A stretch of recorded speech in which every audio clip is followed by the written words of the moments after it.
So what I want to do is I want to go over the Muslim Brotherhood from court documents that have come out in the United States. And of course, the court documents expressly state that they're Muslim Brotherhood in North America. How many people are familiar with the Holy Land Foundation case? How many people are not familiar with the Holy Land Foundation case? Okay. So here we have my book. CSP came up to me, Christine Brim, who's no longer there. I have these briefings called the Red Pill briefs that I used to give in the government, the Special Operations community, other agencies, Department of Defense. And the Spec Ops people called it the Red Pill brief because once you've seen the brief, you can't go back. And so I just have titled my briefs that way. But Christine Brim came up to me and said, Steve, somebody's going to kill you one day, and we won't have your work product. You know Christine, she really did say that.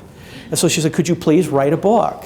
And it took a number of years to write it because the situation kept changing because more pieces came into play, and they were implementing at deeper levels of their own strategy. So it took a while to get out, but the book came out, and it's available on Amazon. Patrick Poole and I created Unconstrained Analytics. We have our webpage, and I think it's important to state that currently we're in a situation where Pat Poole, we were both in Cairo, he stayed. He's in a situation where he was on national Egyptian TV explaining the Muslim Brotherhood to the Egyptians.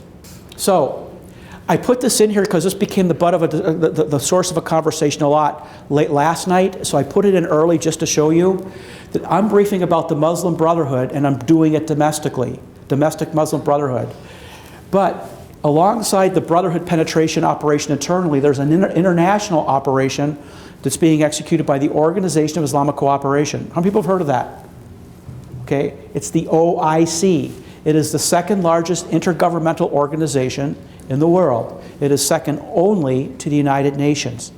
Okay, it's an intergovernmental organization. It is not an NGO. When they meet at the summit level, it's all the heads of states of the Muslim world, all 57 member states. Okay, so when in 2005, they passed something called the Program of Action, the OIC Program of Action, to make defamation of Islam a crime in every jurisdiction in the world, including here.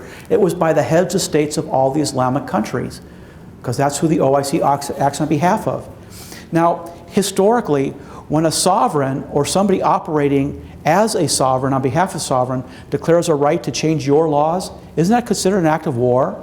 It's certainly understood to be a hostile act.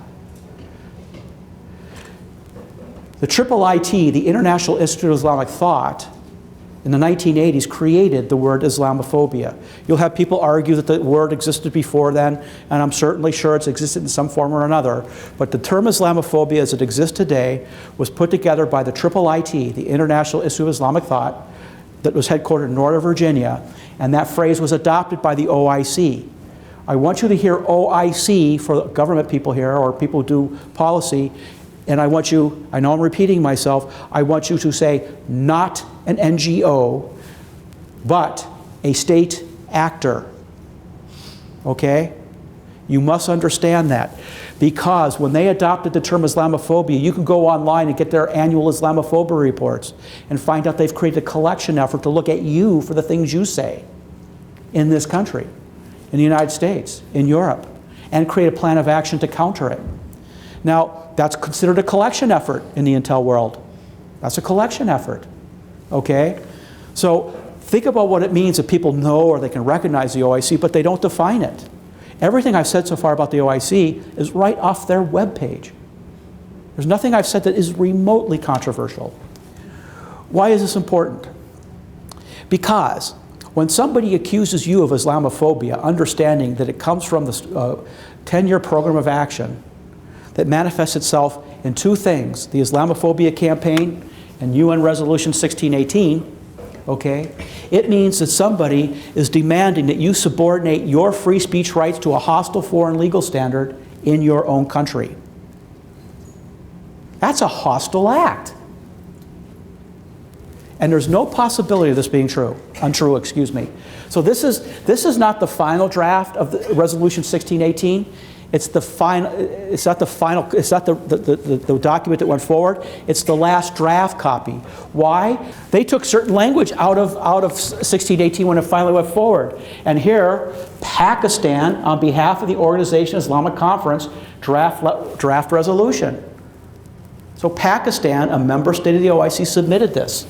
Here, note 5, the speech given by Secretary General of the Organization of Islamic Cooperation, Ekmeluddin Hasanoglu, at the 15th century of the Human Rights Council, blah, blah, blah. So we know, as a matter of fact, that UN Resolution 1618 was submitted by Pakistan on behalf of the OIC, and it is their 10-year program of action. So here's a paper I just wrote. It's not an article. I just wrote this about a month ago, and it basically is about how the CVE is used to block your ability to understand the nature of the threat. And what I do is I show that articles, trendy articles, you know, I talked about the moderate Muslim Brotherhood, right? Well, the foreign policy article that came out in 2007, in March 2007, was about the moderate Muslim Brotherhood. You know what kind of articles are coming out right now? Moderate Al-Qaeda to fight ISIS. I mean, this is just, the other side who's doing this knows that our people have been reduced to incoherence. They just simply cannot even, they're running in theoretical academic circles. What I mean by academic circles, theories of behavior that allow them to completely ratchet down what they know. I just put this out here because it uses an article called What ISIS Really Wants, that everybody was talking about a couple months ago, to show you that if you read this closely, this article is not really what it purports to be, and it again is setting in motion a policy shift to support moderate Al-Qaeda. Is this not crazy? So, I want to go past this, and I just want to raise this issue. I'm using a US legal model, but if you are a professional in the national security community in your country, and you have taken an oath to support and defend your country, and you're a professional, shouldn't you be held to professional canons? What I mean by that is a professional under law is somebody who has a duty to be competent. The first rule of competency in law, in American law, and I have no reason to believe it's any different here, the first rule of competency is the duty to know. The duty to know what is the object of your profession. So when you have national security analysts who are switching out of factual analysis that would conform to the duty to know and instead are following academic theories, aren't they actually in violation of the duty to know? I mean, if you had a brain surgeon who said, well, I know he died, and I know I violated every canon of brain surgery, but I was watching a TV show where a witch doctor actually did something and it worked, and I tried that, he'd go to jail, would he not? He would go to jail because it's negligence. That negligence led to a death, and that death was negligent homicide.